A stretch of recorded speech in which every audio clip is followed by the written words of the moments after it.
안녕하세요 여러분, 이인찬 변호사입니다. 오늘도 아주 특별한 분을 모셨습니다. 김윤희 프로파일러님 모셨습니다.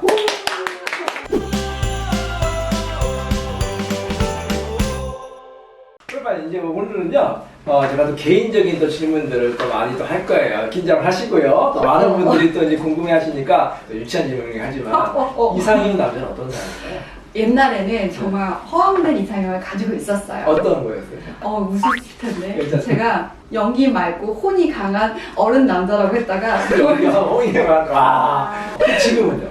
지금은 자신의 매력을 아는 사람이었으면 좋겠어요. 자신의 매력을 아는 사람. 그래서 자신의 매력을 쓸 줄 아는 사람. 그런 사람들은 보통 다 긍정적인 사람들이 많고 사회 활동도 되게 잘하더라고요. 그리고 그런 매력을 어필할 때 정말 저도 남성으로 끌리더라고요. 좋아하는 연예인은? 이렇게까지 올라왔죠? 전 조승우 씨 되게 좋아해요. 조승우 씨? 네, 아. 그 뮤지컬 할 때 너무 네. 반해서 네. 조승우 씨 되게 좋아하고요. 외국 배우는 키아누 리브스 좋아하고. 키아누 리브스. 그런 스타일이네. 그래서 키아누 리브스. 매트리스 좋아하시고. 조승우 씨 나온 뮤지컬 그 뭐죠? 지킬의 아이들. 맞아. 그러면 만약에 결혼을 해야 한다고 하신다면 언제쯤 하고 싶다 이런 생각이 있어요? 저 빨리요. 빨리 빨리 찾아오세요. 자, 근데 프로파일 제가 또 전문이 이혼 전문 변호사잖아요. 네. 제가 이제 상담하다 보면 10년을 연애한 연인이 있었거든요. 근데 1년 만에 이혼을 했어요. 그렇게 사랑해서 연애해서 결혼했는데 정말 너무 안 맞아요. 그러면 이혼을 생각하실 건가요? 네. 너무 쉽게 대답하시네. 만약에 아이가 있다. 저는 그래도요. 굉장히 쿨하시네요. 쿨한 것보다 어쨌든 제가 경험한 것들이 평범한 가정보다는 사건으로 봤을 때는 좀 극단적인 가정들을 많이 보잖아요. 그래서 그런지 모르겠지만 부모가 불행할 때 아이가 같이 불행해지는 걸 너무 많이 봤어요. 맞아요. 그리고 부모가 행복해야 이 아이도 행복하고 또 내가 행복해야 사실 상대방도 행복한데 그걸 계속 끌고 간다고 해서 이게 뭐 더 나아지는 경우를 저는 사실 되게 극히 본 적이 별로 없어서요. 저 100% 공감하는 말씀인데 엄마 아빠가 맨날 싸우고 아빠가 엄마 맨날 때리는 거 보면은 애들이 너무 불행하고 애들이 또 닮아가요. 또 이 가정폭력에 시달리는 아이들이 있잖아요. 특히 이제 아들 같은 경우에는 세상에서 제일 미운 사람이 아빠인데 자기도 모르게 결혼해서 아내를 때리고 있더라고요. 맞아요. 그래서 가해자와 피해자는 이제 빨리 분리를 하는 게 맞다 이렇게 보는데, 그러니까 가정폭력 이런 게 아니라 예를 들어서 결혼을 하셨어요. 그 남편은 뭐 특별히 그냥 무난한 사람인데 소위 말하는 권태기가 좀 온 거죠. 10년 살았는데 근데 정말로 멋진 남성이 딱 나타났어요.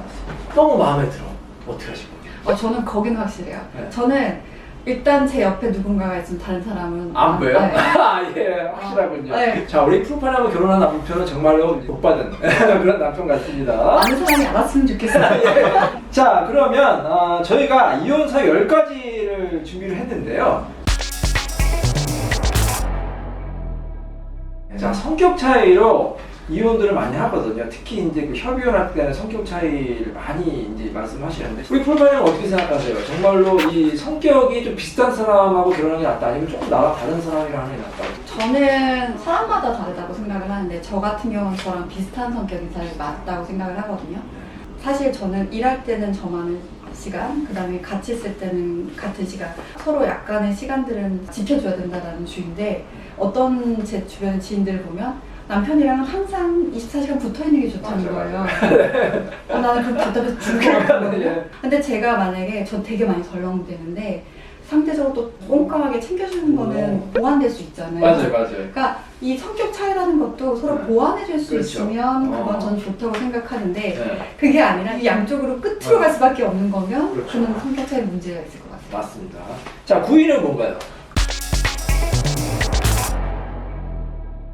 풀파이러면 예를 들어서 경제력은 어느 정도 좀 중요하다고 생각하세요?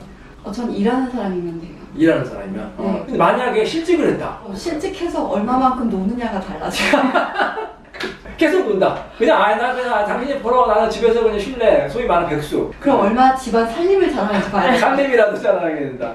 맞습니다. 이렇게 노력을 해야 되는 것 같은데 이 또 아내분이 너무 잘 나가면 남편분이 또 나태해져가지고 백수가 되는 경우가 가끔 있어요. 그렇죠. 예. 자, 8위는 뭔가요?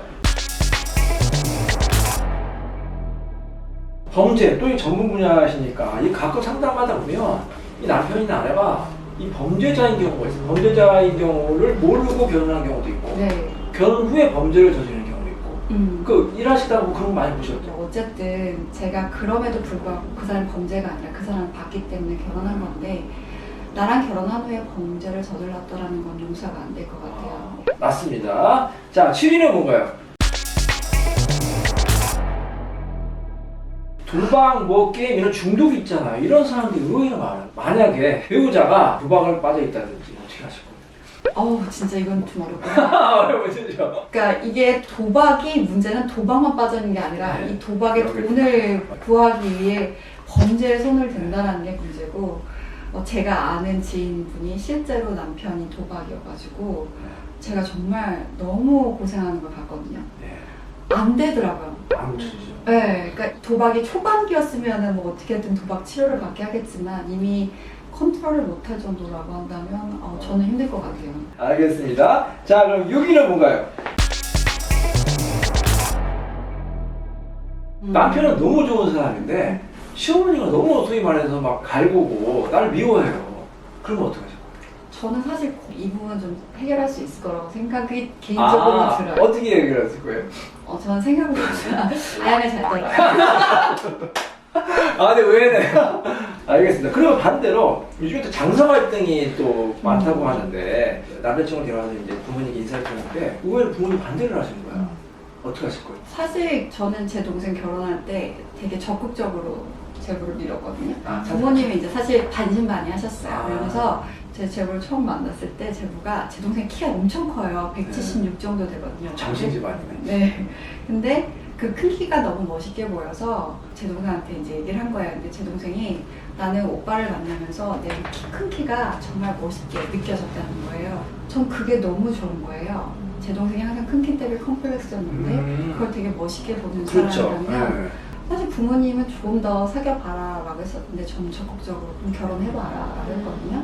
그런 부분에 있어서는 사실 저는 그 사람만 보면 괜찮을 것 같은데 진짜 근데 범죄자를 데리고 와서 결혼한다 아우 저 말리죠. 대부분 이혼 많이 하는 사람들이 제가 이제 물어봐 연애 기간이 다 짧아요 거의. 네, 모르는 거예요. 왜냐하면 연애할 때는 좋은 점만 보여주잖아요. 누가 나쁜 점 보여주겠어요. 또 오히려 똑똑하시는 우리 여성분들이 결혼은 또 실패하는 경우가 많아요. 네, 그래서 네. 저는 김복준 교수님이 얘기하신 게 넌 무조건 데리고 와라. 맞아요. 교수님 모셔야 돼. 교수님 네. 모셔서. 자, 5위는 뭔가요?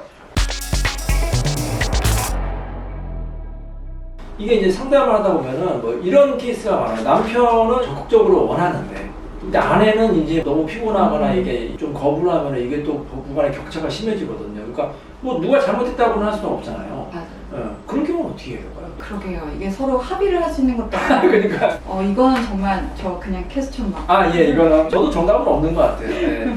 자, 그러면 4위는 뭔가요? 이게 또 많아요. 이제 남편이 그러는 경우도 있고 아내가 그러는 경우도 있고 그 어떻게 생각하세요? 이제 남자친구가 생겼는데 갑자기 화가 났다고 막 막말하고 폭언했다. 어떻게 하실 거예요? 당장 헤어질 거예요? 그거 빨리? 당장은 아니고요. 네. 이게 진짜 습관성인지 아니면 네. 정말 어떤 기분에 의해서 스트레스 받은 것 때문에 나타나는 건지는 해보면 아는데 사실 그 사람의 본성은 말과 행동에서 거의 다 맞습니다. 드러나요. 저는 이제 결혼 안 하시는 우리 또 시청자들을 보면 만약에 남자친구가 여러 번 이렇게 막말하고 폭언하고 헤어지라고 말씀을 꼭 드리고 싶어요. 왜냐하면 이게 일종의 습관이 될 수가 있고요. 폭언 막말한다는 건 이게 언제든지 폭력성으로 변할 수가 있거든요. 그런 사람들 결혼하고 나면 이게 실제 물리적인 폭력이 될 수가 있어요. 폭언이나 막말하면 바로 헤어지시기 바랍니다. 자, 3위는 뭔가요? 근데 만약에 남편이 반문화, 소위 말하는 음주, 유흥을 너무 좋아해. 그럼 어떻게 하실 거예요?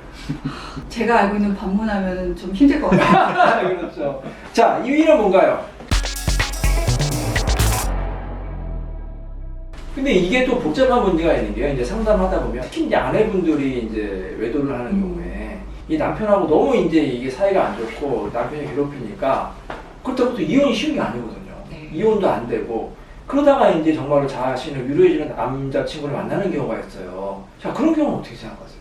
되게 많이 봤어요. 맞아요. 네. 그러다가 이제 사건화가 된 경우도 많이 봤기 때문에 그분들에 대해서 뭐, 왜 이렇게 그런 판단을 못했어요 라고 비난할 수도 없는 부분도 있고, 그럼 어쨌든 이게 살아야 되면 나도 숨 쉴 구멍이 필요하잖아요 라고 얘기하시는 분들도 있기 때문에 단정할 수는 없지만, 저는 무엇이든 자기 인생이 행복하려고 한다면 자기도 안에 불안이 남아있고 자신의 비도덕적이라고 바라볼 수밖에 없는 부분들이 있는 상태에서는 절대 완전한 행복을 찾을 수는 없다고 생각을 해요.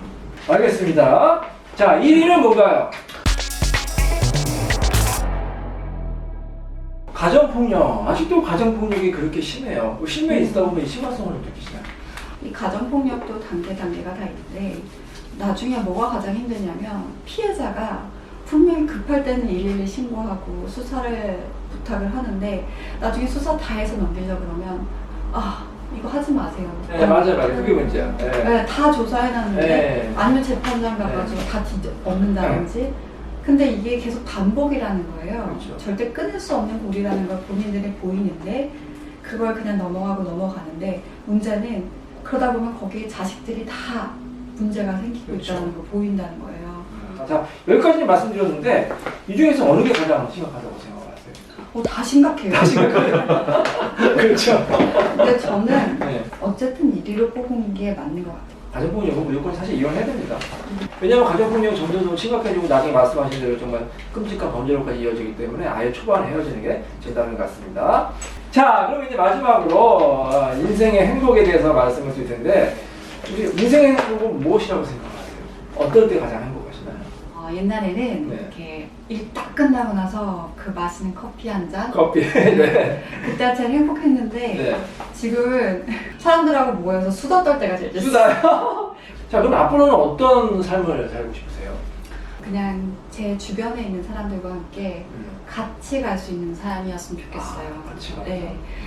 일하는 동안 정말 부모님한테 너무 못해드린 게 많거든요. 가끔 저희 부모님이 정말 제가 많이 바뀌었다고 얘기를 해요. 네. 그래서 별거 없는데도 그냥 가족하고 보내는 시간이 조금 길면 좋을 것 같고, 그다음에 이제 제 주변의 친구들과 또 지인들과 연락도 주고받고 소식도 전하면서 그냥 사람들하고 함께하는 삶, 그게 제가 원하는 삶이에요. 네. 네. 자, 오늘 또 우리 프로파일러님 모시고 정말로 유익하고 정말 소중한 말씀 잘 들었습니다. 그러면 다음 기회에 또 뵙도록 하겠습니다. 여러분 안녕히 계세요. 감사합니다.